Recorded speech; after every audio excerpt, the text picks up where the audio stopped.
Welcome to Audio Tales AI. Today we present a tale of betrayal, intrigue, and the unraveling of a shocking affair with our event planner. As we dive into this riveting narrative, don't forget to hit that subscribe button so you never miss out on the power of audio storytelling. My name is Sam, and I'm 34. I was married to my ex-wife, Anna 29, for almost 3 years, but we had to go our separate ways due to her infidelity. Anna and I grew up in the same town, so we were complete strangers when we started dating. We both went to the same high school, but I was a couple of classes ahead of her. And we didn't get close to each other until after we finished college. Right from time, I never wanted to leave our town for greener pastures, or anything because I loved it there, and I'd always wanted to be close to the people that matter. The same applies to Anna. She returned to overlook her parents' restaurant after she graduated from college. It was during this time we began our relationship. We became perfect friends after she returned, and after some months of closeness, we began dating. Because we lived in a small town, everyone was aware of our relationship and the possibility of us ending up together. They were right, as that's precisely what happened. After about a year and a few months of us dating, we ended up getting married, and the wedding was beautiful. I'm an artisan, and I worked as a carpenter and earned a decent amount of money, so I gave my wife the kind of wedding she'd always wanted. It wasn't that elaborate, but it was what she wanted. And everything turned out as planned.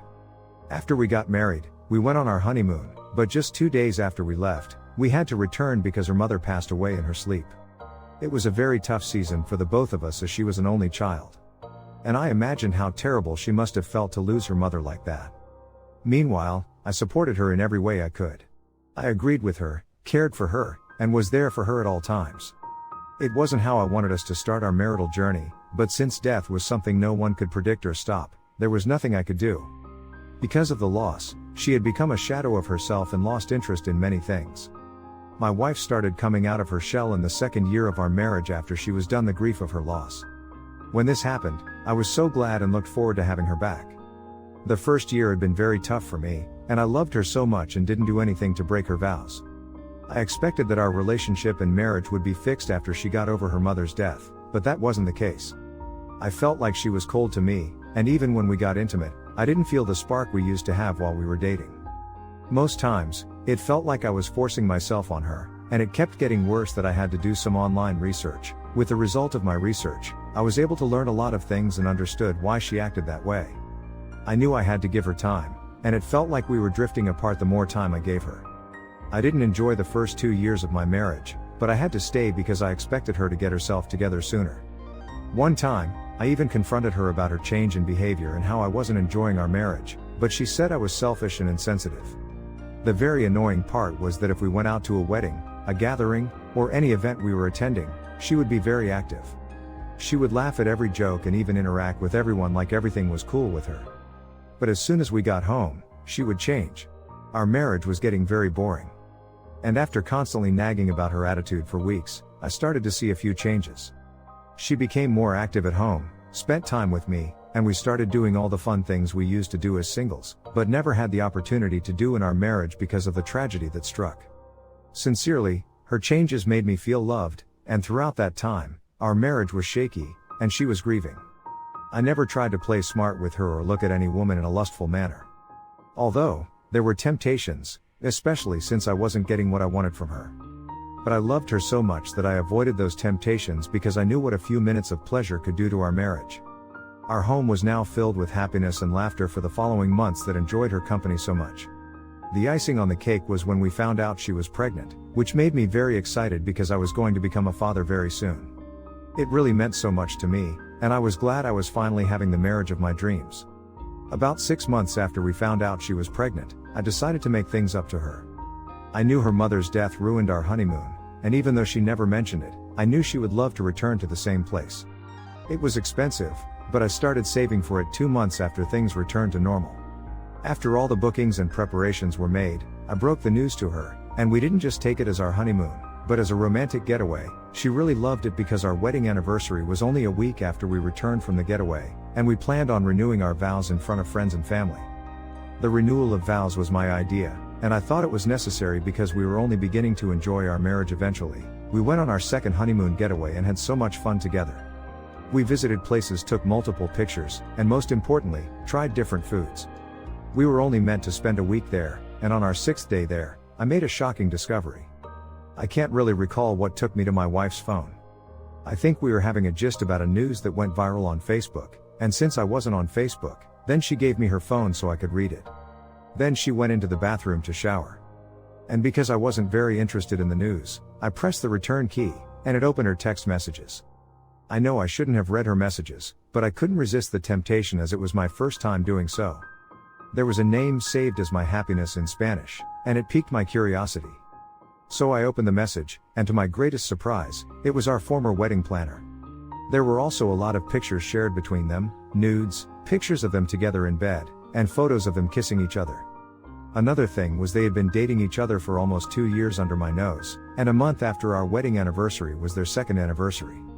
At that point, I felt the room spin and my chest almost exploded from being too tight. I would really love to explain how I felt, but no amount of words can describe it. I'm still somewhat surprised that I was smart enough to forward all their pictures to my number in that state of shock. And delete all that I sent to my phone so she wouldn't know. Honestly, the rest of our romantic getaway was ruined, and there was a change in my attitude too.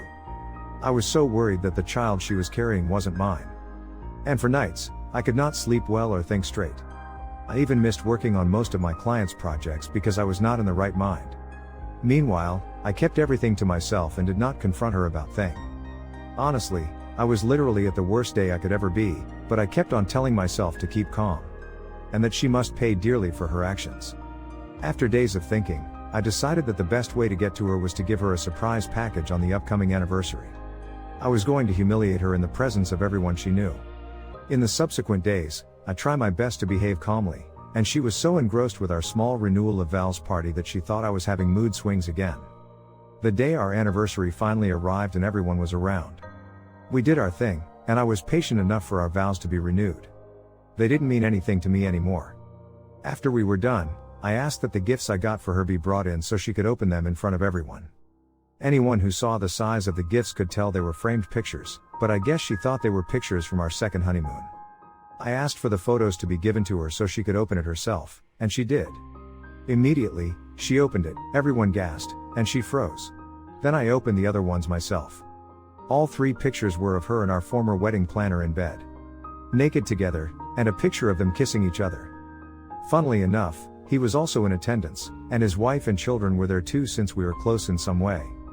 I felt so satisfied to see the expression of confusion and shame in their faces and to expose my wife and embarrass her in front of everyone. Then I told her it was over between us, and I wanted nothing to do with the child she was carrying because it was obviously not mine. She cried, begged and even said she didn't know how she entered an affair with him, but she was drawn to him because he comforted her more and didn't fake his grieving like I did. I was shocked to hear her say such because I sacrificed so much in her grief to be with her. What she said really hurt me and it was more reason to get her out of my life.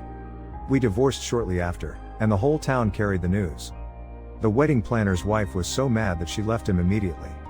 And in addition, he was forced to resign after word spread like wildfire. I never took responsibility for the pregnancy, and the wedding planner said it wasn't his until DNA evidence confirmed it was. It still hurts me whenever I remember what I got in return for being patient with my ex-wife and loving her foolishly. I still haven't healed yet, and the wound opens each time I remember it. It's been several months, and I haven't been in another relationship since then. I don't know if I will, but I'm sure I can never love another woman the way I loved her. This is my story. I don't know if I could have done things any differently, but I hope I did what was right for me at the time. Thank you for watching. Like, comment and subscribe if you enjoyed the video. Until next time. I'll see you again. Take care. Thank you for joining us on this immersive journey with Audio Tales AI. If you enjoyed this captivating narrative, make sure to subscribe to our channel and hit the notification bell so you never miss out on the power of audio storytelling. Stay connected with us for more tales that will ignite your imagination and emotions.